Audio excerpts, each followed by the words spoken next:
Assalamualaikum sobat konspirator. Kembali lagi di channel gua, Adi Konspirator. Kali ini gua bakalan bahas tentang korupsi. Ya, seperti yang kita tahu, korupsi adalah ancaman yang paling besar dan masalah paling besar yang ada di Indonesia untuk saat ini. Bahkan dari dulu, korupsi ini menjadi momok yang sangat susah diberantas. Korupsi adalah penyelewengan atau penyalahgunaan dana atau uang negara untuk kepentingan pribadi. Sedangkan koruptor itu sendiri adalah orang yang melakukan korupsi. Kali ini gua bakalan bahas tentang hukuman-hukuman yang paling cocok untuk membuat jerah para koruptor.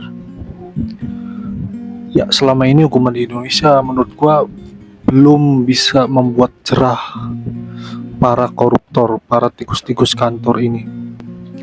Simak di video selengkapnya.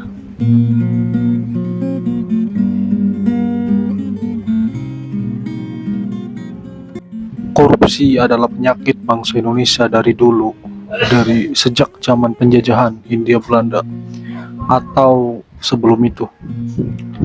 Karena pada sejarahnya,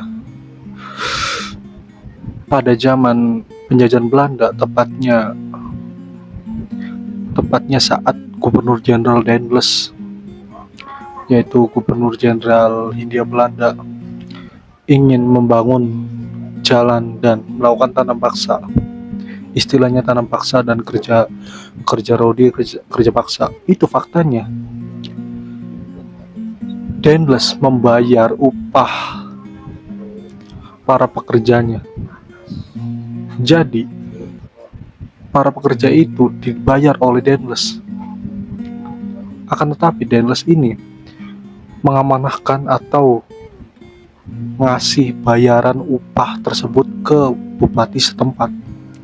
Jadi nggak langsung ngasih ke pekerjanya, dia ngasih melalui bupati setempat. Sayangnya bupati setempat itu mengkorupsi upah pekerja tersebut. Jadi upah yang tadinya Daendels setorkan ke bupati untuk pekerja pembangunan jalan, pekerja tanam, itu dikorupsi oleh bupati setempat. Jadi istilahnya itu tanam paksa dan kerja paksa. Padahal si Daendels tersebut membayar. Kita ditipu oleh sejarah. Oke. Itu adalah penyakit bangsa Indonesia. Menurut sejarah seperti itu. Dan kalau kita bahas tentang korupsi Indonesia, itu ada banyak sekali. Bahkan ada orang yang sudah korupsi selepas dari masa tahanannya, masa hukumannya, dia itu korupsi lagi. Ada yang seperti itu. Karena apa? Karena hukum di Indonesia itu kurang untuk membuat jerah para koruptor. Kali ini gue bakalan ngasih tahu, bahas tentang hukuman yang cocok untuk para koruptor. Di antaranya, 1, para koruptor itu harus membayar denda senilai berapa yang dia korupsi. Dan dia itu harus dimiskinkan. Semua aset, semua apapun, semua uang, semua aset yang dia miliki harus disita oleh negara. Jadi dia itu nggak diberi sepersepun uang, sepersepun barang. Dan juga nggak sampai di situ, dia harus dipenjara seumur hidup. Maksudnya seperti ini. Setelah dia membayar sejumlah yang dia korupsi, dia itu dimiskinkan. Dia itu harus dipenjara seumur hidup tanpa remisi sedikit pun. Jadi tanpa pengurangan masa tahanan. Dan penjaranya ini bukan penjara khusus koruptor atau penjara khusus yang biasa tuh, penjara biasa-biasa.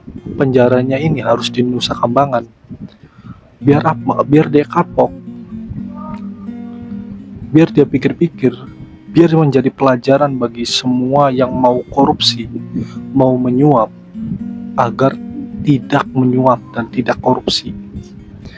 Karena mereka tahu hukumannya bakal berat. Itu yang pertama. Yang kedua, masih sama, yaitu dimiskinkan, membayar membayar denda sejumlah berapa yang dia korupsi, dan juga diasingkan ke luar negeri. Maksudnya seperti ini, diasingkannya, dia itu diasingkan ke negara yang ekonominya rendah dan mengalami inflasi keuangan. Biar apa? Biar dia enggak gampang survive. Istilahnya biar dia menderita. Itu bahasa kasarnya. Dan dia harus di blacklist dari negara Indonesia.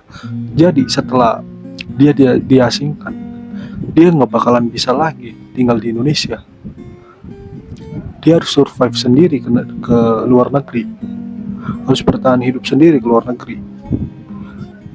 Nggak boleh hidup di Indonesia.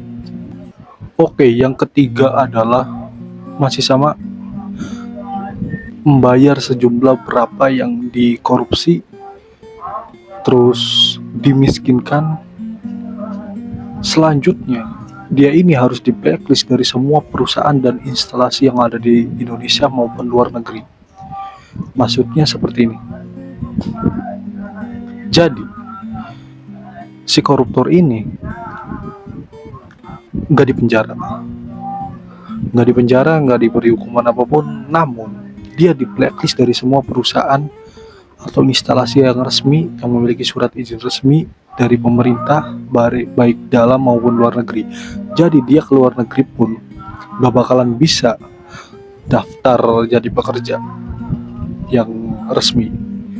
Satu-satunya pekerjaan yang harus dia lakukan adalah menjadi pekerja kasar, seperti kuli bangunan atau apapun yang kasar. Itu juga yang gak resmi.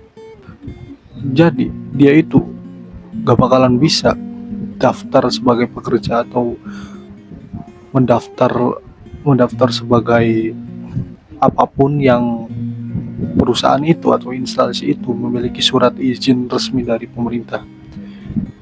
Kenapa seperti itu?